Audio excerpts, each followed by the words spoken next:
नमस्कार, आप देख रहे हैं टाइम्स न्यूज और मैं हूं आपके साथ छवि। केंद्र सरकार की मंशा के अनुरूप इंदौर में प्रशासन ने शहर को भिक्षुक मुक्त बनाने के लिए एक अभियान का मसौदा तैयार किया है। बुधवार को इसी मसले पर सांसद शंकर लालवानी, कलेक्टर मनीष सिंह और निगम कमिश्नर प्रतिभा पाल के साथ ही डीआईजी मनीष कपूरिया की मौजूदगी में अहम बैठक आयोजित की गई। बैठक में तय किया गया कि ऐसे गिरोह जो माफिया का रूप धारण कर बच्चों को भिक्षावृत्ति के धंधे में धकेलने के साथ ही भिक्षावृत्ति को बढ़ावा दे रहे हैं, उनके खिलाफ सख्त एक्शन लिया जाए। इंदौर शहर को भिक्षुक मुक्त बनाने के लिए जिला, नगर निगम और पुलिस प्रशासन ने कमर कस ली है। भिक्षुक मुक्त शहर बनाने की दिशा में कदम उठाए जाने के उद्देश्य से मंगलवार को महत्वपूर्ण बैठक भी आयोजित की गई। बैठक में सांसद शंकर लालवानी, कलेक्टर मनीष सिंह और निगम कमिश्नर प्रतिभा पाल के साथ ही डीआईजी मनीष कपूरिया शामिल हुए। बैठक में भिक्षावृत्ति के खिलाफ अभियान चला रहे कई एनजीओ के पदाधिकारी भी मौजूद थे। बैठक में तय किया गया कि ऐसे गिरोह और माफिया जो छोटे बच्चों सहित कई लोगों को भिक्षावृत्ति के धंधे में धकेलकर अपनी व्यक्तिगत महत्वाकांक्षाओं को पूरा कर रहे हैं, उनके खिलाफ सख्त अभियान चलाया जाएगा। डीआईजी मनीष कपूरिया ने बताया कि भिक्षावृत्ति की आड़ में नशाखोरी सहित असामाजिक गतिविधियों को भी अंजाम दिया जा रहा है, जिसको लेकर सख्ती बरती जाएगी। हालांकि डीआईजी मनीष कपूरिया ने यह भी स्पष्ट किया है कि इस अभियान के दौरान भिक्षुकों की मदद की जाएगी, साथ ही साथ उनकी काउंसलिंग कर उन्हें भी समाज की मुख्य धारा से जोड़ने का प्रयास किया जाएगा। जो बैठक थी इसमें माननीय सांसद जी, कलेक्टर सर, डीआईजी सर भी शामिल हुए। बेसिकली जो पिछले समय से कुछ छुटपुट काम हम लोग कर रहे थे, उनको और किस तरीके से प्रभावी किया जाए, किस तरीके से और रणनीति बना के ये काम किया जाए, तो इसमें 2 विषयों पर चर्चा होकर सहमति बनी है। पहला कि ऐसे लोग जो माफिया के रूप में जो इसको एक अलग से अपना काम बनाकर बैठ गए हैं, इन लोगों के खिलाफ कार्रवाई की जाए। तो इसमें डीआईजी सर ने एक स्ट्रेटजी बनाई है और साथ ही इसमें एक सेंट्रलाइज टीम और सभी थानों की टीम को भी निर्देशित करने के लिए उन्होंने इस बैठक में कहा है। तो इसमें ऐसे लोग जो जानबूझ करके अपने परिवार को, अपने परिवार के लोगों को भीख मांगने पर मजबूर करते हैं और उससे रात में अपना जो पैसा इकट्ठा होता है उसका उपयोग अपने काम में करते हैं, ऐसे लोगों के खिलाफ हम लोग अलग स्तर से कार्रवाई करेंगे और उनके खिलाफ जो भी धाराएं हैं उनमें कार्रवाई होगी। दूसरा जो तरीका है, ऐसे लोग हैं एक प्रकार के जो असहाय हैं और उनकी कोई फैमिली नहीं है, तो उनका रिहेबिलिटेशन, उनका रेस्क्यू करना, उनकी स्किल अपग्रेडेशन, ये नगर निगम की जवाबदारी रहेगी। चूँकि अपना जो भिक्षु पुनर्वास केंद्र है वो पूरा बनके तैयार हो चुका है। एनजीओ का एम्पैनलमेंट का टेंडर किया जा चुका है, तो जैसे ही एनजीओ एम्पैनल हो जाएंगे ये कार्रवाई हम लोग ये दोनों स्तरों पर इस बार शुरू करेंगे, जिसमें पुलिस की सख्त कार्रवाई भी रहेगी, साथ ही जो ज़रूरतमंद और असहाय रहेंगे उनका रिहेबिलिटेशन का काम भी नगर निगम की टीम करेगी एनजीओ के माध्यम से।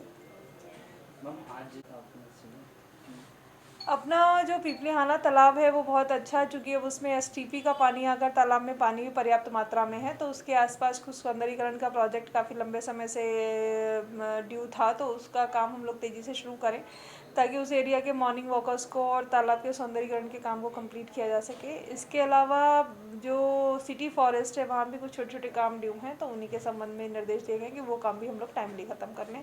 और उनमें एडवेंचरस स्पोर्ट्स का एक सिटी फॉरेस्ट में स्कोप है, तो उस पर भी हम लोग विचार कर रहे हैं। क्षेत्र में जो हॉस्टल्स हैं वापस बनना शुरू हुए हैं, रहवासियों ने शिकायत दर्ज कराई है। भबरकुआं क्षेत्र के हॉस्टल निर्माण को लेकर बिल्कुल सही है, रहवासियों की शिकायत भी आई है। टीम ने उनमें एससीएन भी जारी किए हैं। कोई भी ऐसे हॉस्टल्स हैं जो अवैध रूप से निर्माण हो रहा होगा, हम लोग उनके खिलाफ सख्त कार्रवाई करेंगे। तो शहर का जिसको लेकर आज एक्शन प्लान तैयार किया गया है, सर किस तरीके से कितने लेयर पर ये काम शुरू किया गया है? भिक्षुक मुक्त शहर के संबंध में केंद्र सरकार ने भी कार्य योजना पर कार्य करने निर्देश सभी पूरे देश की म्यूनिसिपल कॉरपोरेशंस को दिए हैं। कहीं न कहीं भिक्षुक के संबंध में जो स्थिति बड़े शहरों में निर्मित हो रही है चिंताजनक है। यहाँ भी जो एनजीओज वर्क कर रहे हैं, जिनसे कि लगातार फीडबैक जनप्रतिनिधिगणों को, हम लोगों को मिल रहे हैं, नगर निगम को मिल रहे हैं, वो ये मिल रहे हैं कि भिक्षुक माफिया सक्रिय रहता है, नशे का बहुत ज़्यादा इसमें हो गया है। जो भिक्षुक माफिया कैटेगरी के जो लोग हैं वो लोग अपने नशे के, स्वयं के नशे के लिए और अर्निंग के पॉइंट ऑफ व्यू से इस तरह की चीज़ें कर रहे हैं। बच्चों का गलत उपयोग हो रहा है, बच्चियों का गलत उपयोग हो रहा है, इसमें बुजुर्गों का उपयोग हो रहा है और इसके लिए बहुत सारे फ्रंट्स में काम करने को है। बहुत सेंसिटिव इशू है। इसमें जो व्यक्ति भिक्षुक में इन्वॉल्व हैं, इनको भी बहुत सहानुभूतिपूर्वक इनके प्रति भी कार्य करने की ज़रूरत है। प्लस जो इस माफिया के रूप में जो इनसे कार्य करवा रहे हैं उनके खिलाफ सख्त कार्रवाई करने की आवश्यकता है। तो उसमें नगर निगम सभी, जैसा कि केंद्र सरकार निर्देश दिए हैं, नगर निगम एनजीओज की नियुक्ति कर रहा है। एनजीओज के रहने से सॉफ्टवेयर टच जो रहता है उस पर भी कार्य होता है। जो लोग ऐसे पाए जाएंगे उनको किस केंद्र में शिफ्ट करना है, उस केंद्र में जब शिफ्ट करेंगे तो उनको वहाँ से निकलने नहीं दिया जाएगा। उसके बाद सामाजिक न्याय विभाग हमारा 3 दिन के अंदर मजिस्ट्रेट को सूचना जाती है, उसकी वहाँ से आदेश होता है वहाँ से, तो वो सब लीगल प्रक्रिया करनी पड़ेगी। तो वो सब व्यवस्थाएं भी करनी पड़ेगी, माफियाओं के विरुद्ध भी कार्रवाई करनी पड़ेगी। कंजर टाइप के लोग, जो लोग चौराहे पे ज़बरदस्ती कांच में नॉक करके परेशान करते हैं लोगों को, उनसे भी सतर्क रहने की ज़रूरत है, क्योंकि उनके द्वारा कई घटनाएं भी की जा चुकी हैं जहां कार के कांच खुले हुए थे। इन पर भी एक्शन लेना आवश्यक है।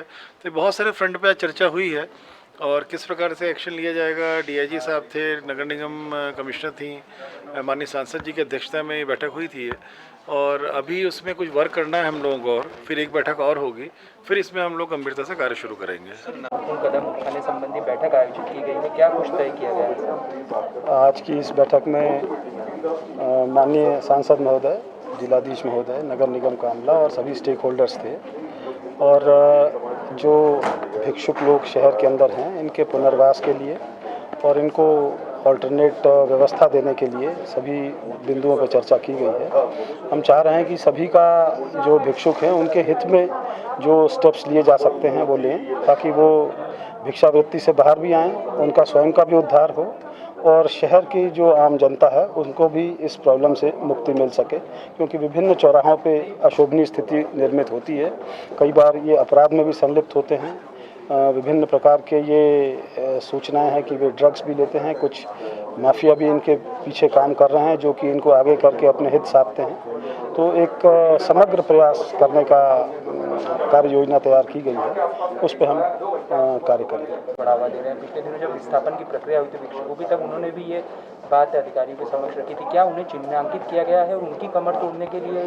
जी, उसमें भी विभिन्न NGOs जो यहाँ के हैं, जो इस बिंदुओं पे काम कर रहे हैं, उनका भी सहयोग लेंगे और जो वैधानिक प्रावधान है उसके तहत उन पर कार्रवाई की जाएगी।